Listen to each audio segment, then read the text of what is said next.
The Manipur state government on Thursday issued an order imposing a prohibition against any deliberate act of renaming districts, subdivision, places, institutions and address of such institutions without the approval of the state government. The order raised serious concerns on the incidence of many CSOs, institutions, establishments and persons deliberately renaming or trying to rename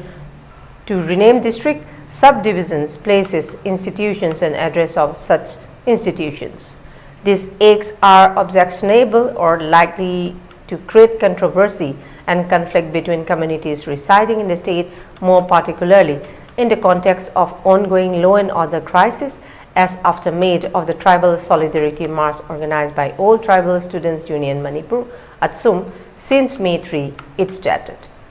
Anyone found violating the order shall be prosecuted under relevant law of the land for the time being in force, it mentioned. It further stated that all central and state government authorities and management authorities of institutions, establishments, autonomous bodies are also advised to check the names, address of respective offices, establishment and the name in all signage, official communications, websites, all documents related to services provided, etc., and also to ensure compliance of the orders.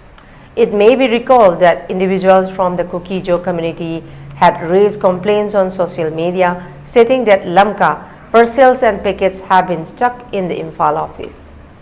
Responding to one such complaint raised by an user on X, the India Post Office stated that the destination pin code for Lamka does not exist or is not available. After the May 3 riots, the practice became more and more prominent, even using Lamka in backdrops of official government functions, which went on unchallenged even by the district administration.